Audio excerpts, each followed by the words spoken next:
우리도 마음을 아파요 한 소리로 우리 하나님 앞에 다 함께 찬양하고 영광 돌린 줄을 믿습니다. 오늘 우리가 읽은 본문을 통해서 인생의 내비게이션이란 제목으로 우리 말씀의 은혜를 같이 나누겠습니다. 오늘 이 자리에 예배하러 나오신 여러분을 환영하고 축복합니다. 하나님께서 여러분 사랑하시고 이 자리로 불러주셨습니다. 우리 가운데에는 다 저마다 여러 고민도 있고 또 인생의 여러 가지 질문도 있을 것입니다. 풀리지 않는 궁금증들도 있을 거예요. 또 여러 가지 우리 미래 일에 대해서 어떻게 해야 되는가 하는 그런 선택의 기로에서 우리가 답을 구하는 그런 분들도 있을 겁니다. 우리 매일같이 어떻게 우리가 궁금한 일들이 있을 때마다 우리에게 즉답해 주는 그런 답을 주는 책이 있다면 얼마나 좋을까, 이런 생각을 아마 이제 상상해 본 적이 있을 겁니다. 우리 한 10여 년 전에 한 예능 프로그램에서 이제 고민을 풀어주는 그런 이제 코너가 있었어요. 거기서 이제 게스트들이 나와서 고민을 얘기하면 고민에 대한 답을 주는데 어떤 식으로 하냐면 해결의 책이란 게 있었습니다. 이 해결의 책 위에다가 손을 얹고서 질문을 하고 아무 페이지나 딱 열면 그 페이지에 적혀 있는 게 답이다라는 거예요. 이제 이것을 이제 예능으로 풀었는데, 예를 들어서 이제 그 당시에 이제 잘 못 나가는 조세호 씨가 열심히는 하는데 이게 잘 유명해지지 않는 그런 고민을 나누면서 이런 질문을 했습니다. 책 위에다 손을 얹고서 제가 너무 의욕적인가요? 이렇게 질문했어요. 그러고서 책을 딱 폈더니 뭐라고 나왔냐면은 고생할 만한 가치가 없다, 이렇게 써 있었어요.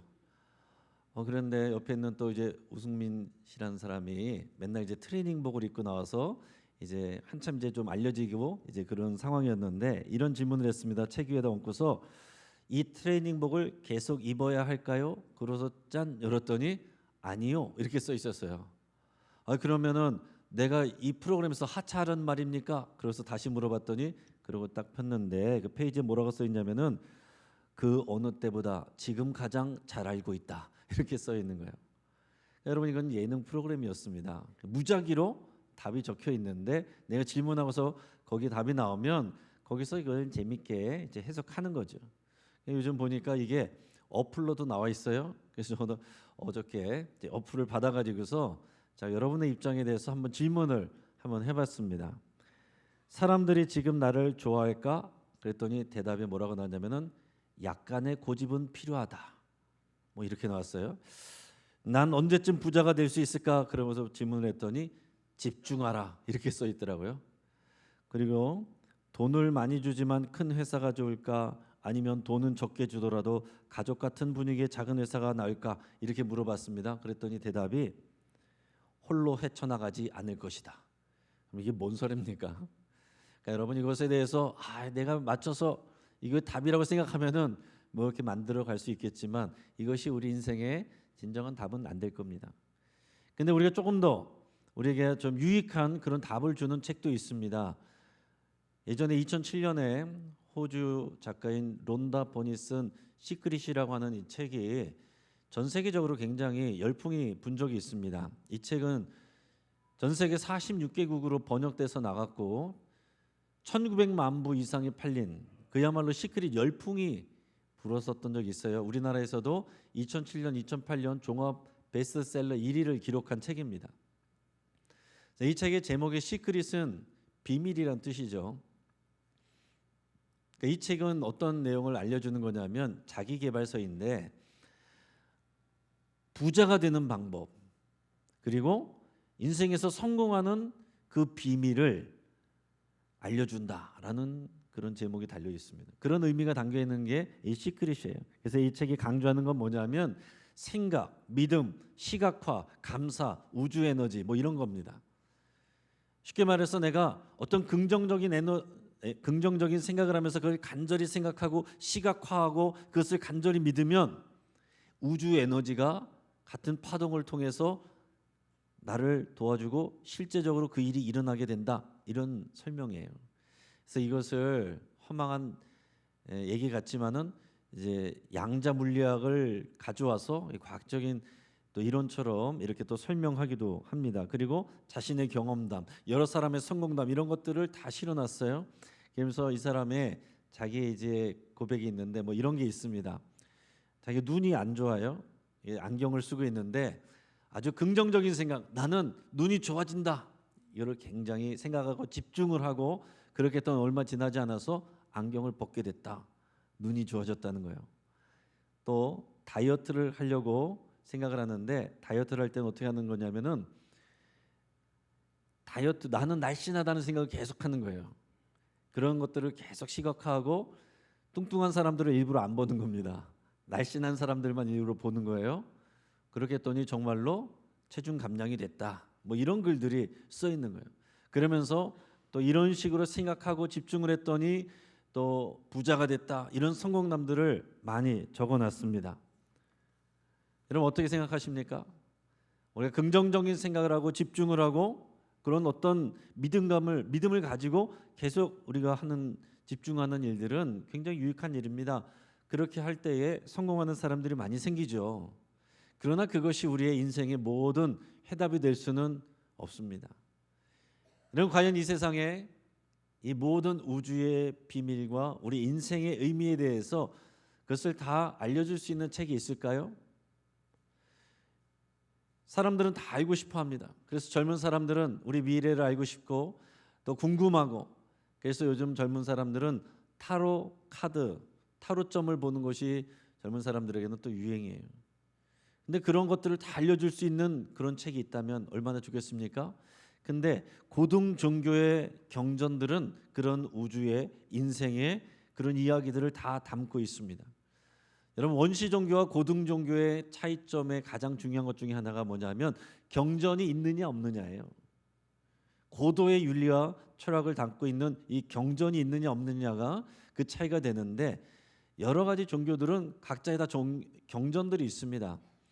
유교에는 사서삼경이 있고 유대교에는 타나크가 있고 이슬람은 꾸란, 힌두교는 베다, 불교에는 불경이 있습니다.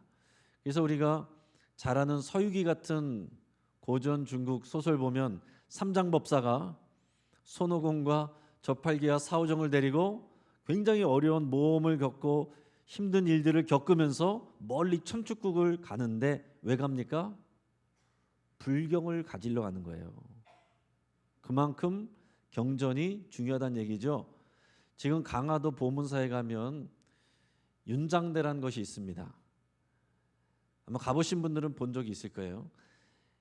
저게 뭐냐면 경전이 중요한데 경전을 읽어야 되는데 실제로 이제 글을 모르는 사람도 있고 읽기 어려운 상황이 있는 사람들도 있을 수 있지 않습니까? 그래서 저 안에는 기둥 안에 경전이 들어있어요. 그리고 사람들이 저기 주변을 한 바퀴 손을 대고 돌면 경전을 한번 읽었다라는 공덕이 쌓인다라고 믿는 거예요.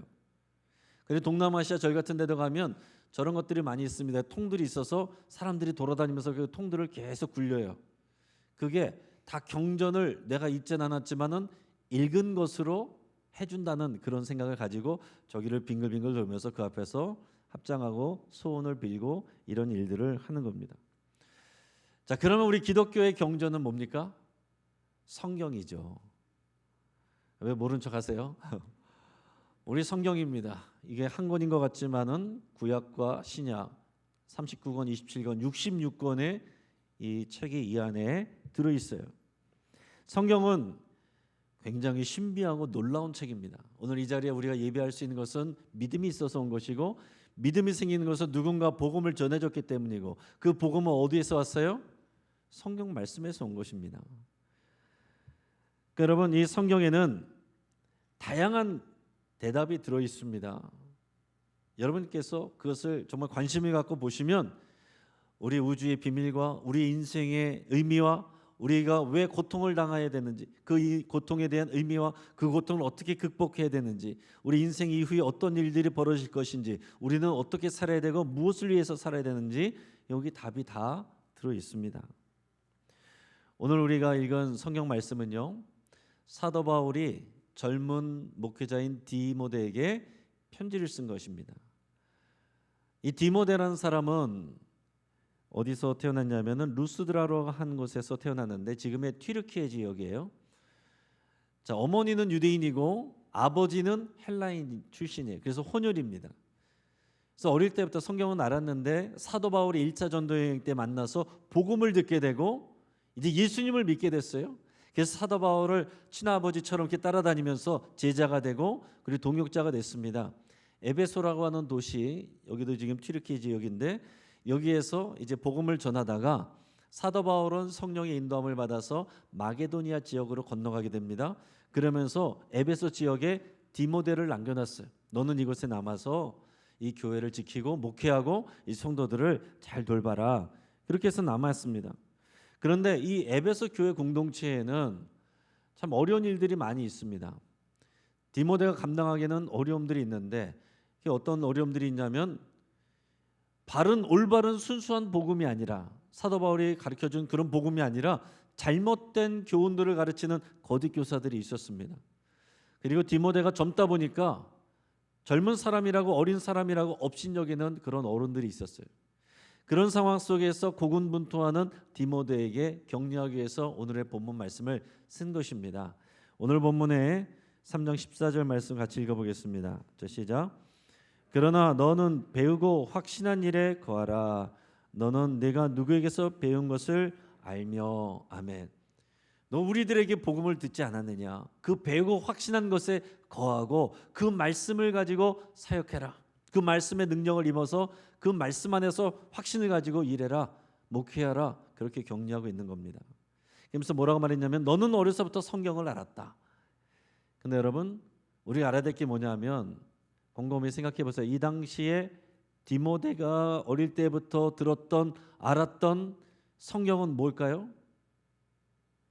구약 성경입니다. 그 당시에는 신약 성경이라는 게 없었어요. 구약 성경, 지금의 아까 말했던 유대교의 타나크가 구약 성경이에요. 그래서 사도 바울은 지금 이제 편지를 쓰는 것이고 그 당시에는 이게 경전이 될 줄은 몰랐던 거죠. 이 우리가 보고 있는 27권의 이 신약 성경이 정경으로 확고하게 확정된 것은 주후 397년입니다. 지금 이 편지가 쓰여질 때는 주후 한 60년대 이후예요. 그러니까 한참 후가 되는 거죠. 그러니까 우리는 그것을 알아야 돼요. 예수님이 돌아가시고 나서 제자들이 복음을 전했지만 당장 성경이 있는 게 아니죠. 말로 전하는 것입니다. 자기들이 들었던 예수님의 말씀을 말로 전하는데 시간이 지나면서 제자들이 한 명씩 두 명씩 순교하게 되고 또 그러다 보니까 글로 남겨야 될 필요가 생기고 이처럼 편지를 쓰게 되고 교회들이 생기면서 편지를 쓰게 되고 이런 상황들이 되게 된 겁니다. 그러면서 이 바울이 쓴 서신들 이런 것은 주로 50년, 60년 요때에 쓰여졌어요. 자, 주후 50년, 60년. 그러니까 예수님이 33살에 돌아가셨으니까 주후 33년에 돌아가셨다고 한다면 50년, 60년대에 이 글들이 쓰여지기 시작한 거예요. 그리고 이 앞에 있는 공간 복음서 마태, 마가, 누가복음은 더 뒤에 쓰여졌습니다. 주후 70년에서 80년 사이에 쓰여졌어요. 그리고 요한 서신서들, 요한 1서, 2서, 3서, 요한계시록 이런 성경들은 그 뒤에 더 뒤에 80년대, 90년대 이때에 쓰여졌습니다. 자, 그러니까 디모데는 이 구약 성경을 배우면서 자랐어요. 그 어머니 유니게와 그 외할머니 로이세이를 통해서 이 성경 말씀은 배웠지만 구약 성경은 배웠지만 예수님을 몰랐어요. 그러다 사도 바울을 통해서 이 구약 성경이 증거하고 있는 예수 그리스도를 알게 되고 이것이 실제로 이루어지고 이 복음의 비밀을 배우게 된 것입니다. 자, 그런 상황 속에서 오늘 사도 바울이 얘기해 주는 내용은 무엇입니까? 오늘 에베소서 3장 15절에서 17절까지 말씀을 우리 같이 읽겠습니다. 자, 시작. 또 어려서부터 성경을 알았나니 성경은 능히 너로 하여금 그리스도 예수 안에 있는 믿음으로 말미암아 구원에 이르는 지혜가 있게 하느니라. 모든 성경은 하나님의 감동으로 된 것으로 교훈과 책망과 바르게 함과 의로 교육하기에 유익하니 이는 하나님의 사람으로 온전하게 하며 모든 선한 일을 행할 능력을 갖추게 하려 함이라. 아멘. 성경에 답이 다 있다는 거예요. 이게 우리에게 능력 주신다는 것입니다. 자, 디모데가 목회하기 어려워요. 왜 그렇습니까? 디모데보다 연륜과 경륜이 많은 그런 사람들이 있는데, 그런 사람들이 다른 복음이 아닌 다른 것을 가르치는데 사람들이 그 사람들의 말을 자꾸 듣는단 말이에요. 여러분, 지금도 그러기가 쉽습니다. 같은 말씀이어도, 성경 말씀이어도 연륜과 경륜이 있는 분의 말씀을 들으면 뭔가 더 무게감이 느껴지잖아요. 그런 부분도 영향력이 분명히 있습니다. 그러나 여러분, 잘 생각하셔야 되는 것은 말씀을 전하는 사람보다 더 중요한 건 하나님의 말씀 그 자체예요. 말씀을 전하는 사람의 연륜과 경륜은 100년이 안 되지만 하나님의 말씀은 영생의 말씀입니다. 그러니까 우리가 설교를 통해서 그 말씀을 전하는 사람이 아니라 그 입을 통해서 전달을 해주는 하나님의 말씀에 집중하셔야 되는 겁니다. 그러니까 여러분, 오늘 예배를 마치고 집에 돌아가셨을 때 저의 말이 아니라 하나님의 말씀이 생각이 나고 계속해서 예수님이 생각나시기를 주의 이름으로 축복합니다. 그렇게 돼야 되는 거예요. 그러면서 하나님의 순수한 복음, 그 말씀이 무엇일까? 초대교회는 잘못된 가르침이 두 가지가 있었는데, 하나는 율법주의입니다. 그러니까 유대인들이 출신의 그리스도인들이 있다 보니까 당연한 거죠. 그래서 할례를 지켜야 된다, 절기를 지켜야 된다, 음식법을 지켜야 된다, 이런 행위를 강조해서 이것을 지켜야 제사를 잘 드려야 하나님의 백성이 되는 거야. 근데 복음은 그게 아니잖아요. 예수님이 모든 요구를 다 이루셨으니 예수님을 믿기만 하면 구원받는다. 이게 올바른 복음인데, 사람들이 심리적으로 어떤 것을 받아들이기가 쉽겠습니까? 예수님을 믿으면 구원받는다 이렇게 말하는 거 하고, 자, 이 할례 받아야 된다, 제사를 드려야 된다, 이거 열심히 하면 너 구원받는다. 여기에 사람들의 마음이 더 쏠린단 말이에요. 뭔가를 내가 해야 내가 구원을 받을 것 같은 게 사람의 심리예요. 또 한 가지 잘못된 교훈이 있는데, 또 하나는 영지주의입니다. 영지주의. 영적인 지식으로 육체에서, 이 육체라고 하는 감옥에서 벗어나는 게 구원이다, 이렇게 말하는 거예요. 그러나 여러분, 복음은 그렇게 가르치지 않습니다. 복음은 우리의 육체가 성령의 전이라고 가르쳐요. 우리 육체는 소중한 것입니다. 그리고 우리가 여러분 아까 사도신경을 통해서 뭐라고 고백했습니까? 우리 몸의 부활을 믿는다고 고백했어요. 썩어 문드러지고 사라져버리는 게 아니에요. 예수님 오시면 우리의 몸이 건강한 모습으로 부활하는 것을 우리는 믿는 겁니다. 그러니까 절대로 여러분은, 믿는 사람들은 어차피 썩어질 몸, 이런 말 하면 절대로 안 되는 거예요. 썩어져 버린 몸뚱아리, 젊을 때 즐기자, 이거는 복음이 아니에요. 우리의 몸과 영과 혼이 육이 함께 전인격적인 구원을 받는 게 복음입니다. 그러니까 절대로 세상 말에 여러분 휩쓸려서 농담하듯이 그렇게 하시면 안 되고, 말씀으로 여러분 따라가셔야 됩니다. 자, 오늘 말씀을 통해서 사도 바울이 디모데에게 권면을 했는데, 그 내용을 요약하면 결국은 성경을 네가 확신하고 그 말씀 안에서 힘을 얻고 그 말씀 안에서 확신 가지고 사역하라, 그런 내용입니다. 그것을 좀 더 부연하면 네 가지가 있습니다. 우리 한번 같이 읽어보겠습니다. 시작. 첫째, 성경은 하나님의 말씀입니다. 여러분 믿습니까? 근데 여러분 잘 생각하셔야 돼요. 하나님의 말씀인데 성경을 하나님이 썼습니까? 사람이 썼죠. 성경은 오랜 시간에 걸쳐서 1500년이 넘는 시간에 걸쳐서 40여 명이 넘는 여러 사람들이 다양한 상황 속에서 다양한 이유로 이 쓴 내용들이 모아진 거예요. 그러니까 오래전에 쓰여졌기 때문에 당연히 그 시대의 문화, 그 시대의 지식의 한계, 이런 게 다 담겨 있다는 얘기입니다. 그러니까 어떻게 인간의 책으로 보면은 그런 것들이 다 있어요. 그 당시에는, 옛날에는 지구가 가만히 있고 태양이 도는 줄 알았죠. 지구가 평평한 줄 알았죠. 그런 한계도 담겨 있는 거예요. 그런데 오늘 뭐라고 그랬습니까? 그러나 하나님의 감동으로 되었다. 성령님께서 감동 주셔서 하나님의 뜻대로 이 내용들이 쓰여졌다는 거예요. 여기서 감동이라는 표현은 호흡이라는 뜻인데, 원어적으로 그러니까 하나님의 호흡에 맞춰서 이 말씀들이 쓰여졌다라는 얘기입니다. 사람은 각자 자기 자신의 믿음을 가지고 상황에 따라서 썼지만 하나님께서 도우셔서 하나님의 호흡에 따라 하나님의 생각과 뜻이 드러나도록 쓰여졌다는 거예요. 그래서 우리가 고백해야 될 것은 뭐냐면 성경은 인간의 책이면서 동시에 하나님의 말씀이다. 이거를 같이 고백해야 되는 것입니다. 자, 두 번째 같이 읽겠습니다. 성경은 구원에 이르는 지혜의 말씀입니다. 아멘. 그러나 성경을 많이 읽는다고 해서 연구한다고 해서 저절로 구원을 받는 게 아닙니다. 성경에 나와 있는 그 복음을 알고 이해하고 믿을 때 우리가 구원을 받게 되는 거예요. 그래서 성경은 구원에 이르는 지혜의 말씀이다, 이렇게 되는 것입니다.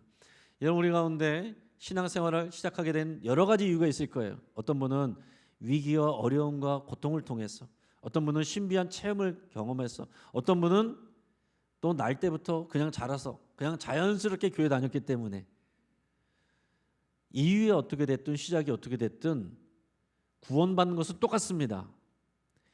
복음의 말씀을 우리가 확신하고 그것을 믿을 때 우리가 구원을 받는 거예요. 자, 세 번째입니다. 우리 같이 읽겠습니다. 시작.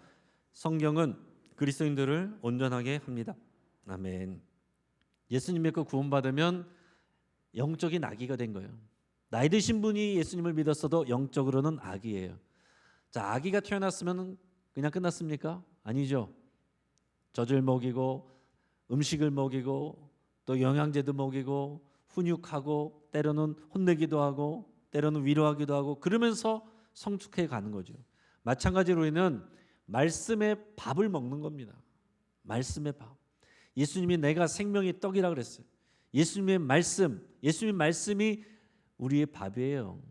우리가 매일 여러분 두 끼, 세 끼, 또 야식까지 여러분 챙겨 먹는 것처럼 말씀을 먹어야 우리가 영적으로 자라는 것입니다. 이게 하나님의 뜻이에요. 나는 잘하고 싶은 마음이 없는데요. 그러면 안 되는 거예요. 하나님의 뜻은 말씀을 통해서 우리가 먹고 자라는 것입니다. 자, 네 번째입니다. 같이 읽습니다. 성경은 그리스도인이 사명을 감당하게 합니다. 아멘. 나 예수 믿고 구원받았으니까 됐습니다. 나는 이제 죽을 때까지 나는 구원은 따놓은 당상이고 내가 하는 일 주님이 나 좀 도와주십시오. 이제는 주님이 날 도와주십시오. 나 일주일에 한 번씩 가서 예배 드릴 테니까 주님은 나를 복 주십시오. 이게 아니다라는 얘기예요. 이제는 내 마음대로 살아도 되는 사람이 아니라 구원을 받은 사람은 하나님의 백성이 되고 언약 관계 안에 들어와서 우리에게 주어진 사명이 있는 것입니다. 우리 각자 있는 삶의 자리에서 하나님이 주신 사명을 감당하도록 하나님이 우리에게 계속해서 말씀으로 가르쳐 주시고 인도해 주시는 거예요. 너희는 모든 족속으로 제자를 삼고 아버지와 아들과 성령의 이름으로 세례를 주고 내가 너에게 분부한 모든 것을 가르쳐 지키게 하라. 여러분, 이 구원을 복음을 전하는 어떤 모양으로든지 이 사명이 우리에게 있는 거예요. 누군가 우리를 통해서 나 자신을 통해서 예수님을 알게 되고 구원을 받게 되고 그래서 하나님 나라를 세워가는 이 사명이 우리 각자에게 다 있다는 얘기입니다. 목사만 중직자만 있는 게 아니에요. 예수님을 믿는 모든 사람에게는 각자의 사명이 있어요. 그래서 우리가 어떻게 알아갑니까? 말씀을 통해서 알아가고 배워가게 되는 겁니다. 자, 그런데 이 성경 말씀이 우리에게 있는데 이 성경 말씀이 그렇게 위대하고 좋은 것인데 저절로 우리에게 능력이 되는 게 아닙니다. 여러분, 이 부분이 중요해요. 잘 들으십시오. 이 성경 말씀이 하나님의 말씀이고 능력인데 집에 그러면 많이 갖다 놓으면 저절로 우리에게 능력이 됩니까? 그렇지 않거든요. 우리가 이 성경을 어떻게 대하느냐에 따라서 전혀 다르게 우리에게 기능하게 됩니다. 자, 성경을 인문학 책으로 보면 그 정도의 유익이 있어요. 여러분, 인문학 책으로 봐도 굉장히 유익한 유익이 있습니다. 성경을 점괘처럼 보면 오늘 어디로 가야 될까요? 짠! 이렇게 보면 그냥 점괘처럼 우리가 쓰는 거예요. 그건 하나님의 말씀이 아닙니다. 성경을 그냥 베고 잤는 데 쓰면 그냥 베개일 뿐이에요. 책장에 보관한 데 쓰면 그냥 책상 속에 있는 책 중에 하나일 뿐입니다. 예배용 예배 드릴 때 쓰는 참고서로만 쓰면 갖고 다니기 불편한 두꺼운 책일 뿐입니다. 그러나 우리가 이 성경을 나에게 말씀하시는 하나님의 말씀으로 대하면 하나님께서 우리에게 말씀하시기 시작하는 거예요. 내가 연구해봐야지, 찾아봐야지, 그러면 그냥 책이지만 하나님의 말씀을 듣겠습니다. 그렇게 다가가면 이 성경이 우리에게 말을 걸어옵니다. 하나님의 사랑의 편지로 대하면 하나님의 사랑의 고백이 들려오게 됩니다. 우리 인생에 어떤 방향으로 가야 될지 하나님께 묻게 되면 우리의 인생 내비게이션이 돼서 우리가 어느 길로 가야 될지를 가르쳐 주는 거예요. 여러분 차량에 다 내비게이션 있으시죠? 내비게이션 없을 때는 얼마나 불편했어요. 다 지도 찾아보고, 그래도 모르면 동네 사람들한테 물어보고, 그래도 못 찾아갈 때도 있고 약속을 못 지킬 때도 있는데, 지금은 내비게이션의 목적지만 치면은 얼마나 잘 편하게 안내해 줍니까? 여러분 이 땅에 아까 말했던 여러 가지 책들, 다양한 그런 논조들, 책들, 주장들, 그러나 성경이 하나님의 말씀을 통해서 우리의 가는 길을 인도해 주시는 인생 내비게이션이 됩니다. 사랑하는 여러분, 이 성경에는 그 모든 질문에 대한 답이 들어있어요. 답이 다 들어있습니다. 우리 인생의 의미가 무엇인지, 어디에서 왔고 어디로 가야 되는지, 그리고 이 우주가 어디에서 왔고 어떻게 될 것인지, 이 세상 이후에는 무슨 일이 일어날 것인지, 우리는 어떻게 살아야 되고 무엇을 위해서 살아야 되는지, 거기에 대한 답이 다 있습니다. 그러나 앞에서 말한 것처럼 오늘 뭘 먹을까요? 어디로 갈까요? 이렇게 물어보고 딱 찾는 그런 책이 아니에요. 우리가 성경을 통해서 하나님의 인도를 받고 말씀을 듣는다는 것은 성경 속에 나와 있는 하나님의 뜻, 하나님의 계획, 하나님의 마음, 하나님의 정신, 하나님의 스피릿을 배우는 것입니다. 그러면 여기에는 적혀 있지 않아도 그 상황 속에서 우리가 하나님의 뜻과 마음과 스피릿을 알면, 아, 이런 상황에서는 이게 하나님의 뜻이겠구나, 이걸 우리가 생각하고 분별할 줄 알게 되는 거예요. 우리가 그래서 하나님의 말씀을 그런 믿음으로 읽으면 필요한 순간에 하나님의 말씀이 떠오르게 하십니다. 그게 가장 정확한 하나님의 인도하심이에요. 여러분, 성경은 우리가 어떻게 듣습니까? 말씀을 기록된 성경 말씀을 통해서 우리가 읽고 들을 때 이 말씀을 듣게 되는 거고요. 지금 설교처럼 선포되는 말씀을 통해서 우리가 하나님의 말씀을 듣는 것이고요. 그리고 성찬식은 또 보여지는 말씀입니다. 그리고 또한 우리가 새벽 기도회나 또 주중에 우리 공예배를 통해서, 주일 예배를 통해서, 주주클로 가정 예배를 통해서, 그리고 구역 예배와 나눔을 통해서 하나님께서는 우리에게 말씀을 주십니다. 때로는 우리 성도들의 말을 통해서, 권면을 통해서도 하나님이 말씀하시고, 이 상황과 환경을 통해서도 말씀해 주세요. 그런 말씀해 주시는 것 가운데 정확하게 하나님의 말씀을 분별하는 것은, 그 기준은 성경 말씀이다 라는 얘기입니다. 사랑하는 성도 여러분, 여러분은 하나님의 말씀인 이 성경을 어떻게 대하고 계십니까? 오늘 살아계셔서 나를 사랑하시고 여전히 나에게 역사하시고 나에게 말을 걸어오시는 하나님의 사랑의 편지로 대하고 있습니까? 우리 발의 등이요 길의 빛이 되시는 우리 인생의 내비게이션으로 이 하나님의 말씀을 대하고 있습니까? 여러분, 그렇게 대하시기를 축복합니다. 그렇게 대할 때, 사랑의 편지로 대할 때 하나님께서 우리에게 사랑의 고백을 해오시고, 우리 인생 내비게이션으로 대할 때 우리 가는 길을 인도해 주십니다. 말씀 붙들고 우리 삶 가운데, 한 번뿐인 인생 가운데 올바른 생명의 길, 진리의 길로 가시는 승리의 삶 되기를 주의 이름으로 축복합니다. 같이 한번 기도하겠습니다.